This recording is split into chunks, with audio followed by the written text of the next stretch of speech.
hair dryer to work on an Audi? What's going on here? And very recently I did a quick video regarding a fuel tank malfunction on this 2011 S4. Now to get access and to repair this malfunction, there's a plate that is glued on from the factory. Now some of you may be familiar with replacing a fuel pump.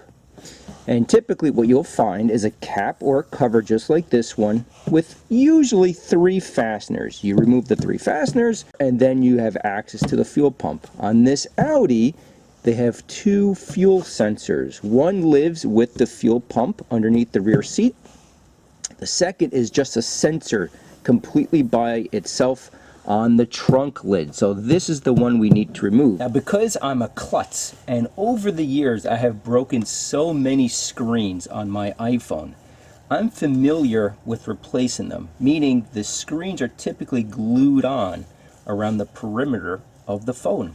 So my plan here is to heat up this adhesive using a hair dryer because I don't want to scratch up the paint here. I want to minimize that. And just in case, let's grab this.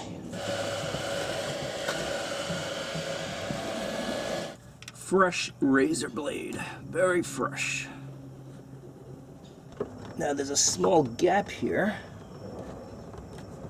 I can place a screwdriver and keep cutting away.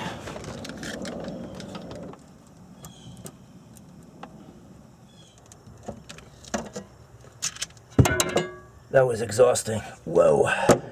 Wow, this took a good 40 minutes to remove. Now I do have all of the parts that's required to replace this sensor, but the one thing I did not buy is one of these because I figured it's reusable, and it really is, but you can see that the old gasket is still glued on here.